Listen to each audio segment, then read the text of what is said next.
আগামী বিজয় দিবসের আগেই শেষ হবে জুলাই গণহত্যার বিচার। রাষ্ট্র সংস্কারে জাতীয় সংলাপের দ্বিতীয় দিনে অধিবেশনে এ তথ্য জানিয়েছেন আইন উপদেষ্টা ডক্টর আসিফ নজরুল। তিনি বলেন, শেখ হাসিনার আমলের গুম খুনের বিচারে কোনো গাফিলতি হবে না। গুম খুন থেকে জুলাই গণহত্যায় বিচারের চ্যালেঞ্জ নিয়ে এই সংলাপের আয়োজন করে বেসরকারি একটি সংস্থা। তবে আলোচনা জুড়েই ছিল ছাত্র জনতার আন্দোলনে গণহত্যার বিচারের ধীরগতি ও প্রক্রিয়া নিয়ে। বক্তাদের কেউ কেউ ক্ষোভ জানান, বিগত ১৬ বছরের গুমের বিচার এখনো শুরু না হওয়ায়। অনুষ্ঠানে ওঠা প্রশ্নের জবাব দেন আইন উপদেষ্টা। জানান, আগামী বিজয় দিবসের আগেই শেষ হবে জুলাই আগস্ট গণহত্যার বিচার।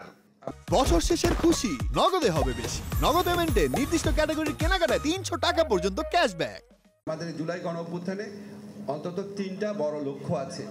একটা হচ্ছে বিচার, একটা হচ্ছে সংস্কার, একটা হচ্ছে নির্বাচন। বিচারটা মূলত আমাদের মন্ত্রণালয়ের দায়িত্বে। এখানে কোনো রকম কোনো গাফলতি হচ্ছে না, হবে না। এই বিচার অন্তত বিচারিক আদালতে সম্পন্ন হবে। আমরা আগামী বিজয় দিবস গণহত্যাকারীদের শাস্তির রায় সেলিব্রেশনও করব এবং অন্যান্য সাকসেস উদযাপন করতে পারবো। অনুষ্ঠানে অ্যাটর্নি জেনারেল বলেন, জুলাই বিপ্লবের পর ফাটল লক্ষ্য করা যাচ্ছে জাতীয় ঐক্যে। রাষ্ট্রপক্ষকে যত বেশি চাপে রাখা হবে তত দ্রুতই শেষ হবে বিচার বলেও মন্তব্য করেন অ্যাটর্নি জেনারেল। আমরা কি প্রতিশোধ নিতে চাচ্ছি? আমরা বলতে চাই আমরা প্রতিশোধ নিতে চাচ্ছি না, আমরা বিচার করতে চাচ্ছি। কেন বিচার করতে চাচ্ছি?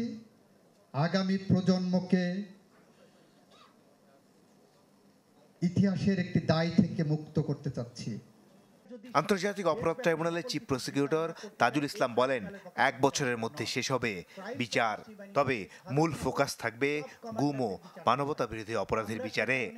এই গণহত্যার যিনি প্রধান নিউক্লিয়াস ছিলেন শেখ হাসিনা সহ তার যে নিচের দিকের কয়েকজন ছিলেন তাদের বিচারকে প্রায়োরিটাইজ করছি এবং আমরা দ্রুততম সময়ের মধ্যে তাদের বিচারটা শেষ করতে সক্ষম বলে আমরা মনে করি। সংলাপে বিএনপি, জামাত, ইসলামী আন্দোলন, ছাত্রদল ও ছাত্র শিবিরের নেতাসহ সবার কণ্ঠেই ছিল গেল ১৬ বছরে গুমের সঠিক বিচার না হওয়ার আকুতি। দুটো দিক, একটা হচ্ছে মাসুদুর রহমান, চ্যানেল 24, ঢাকা।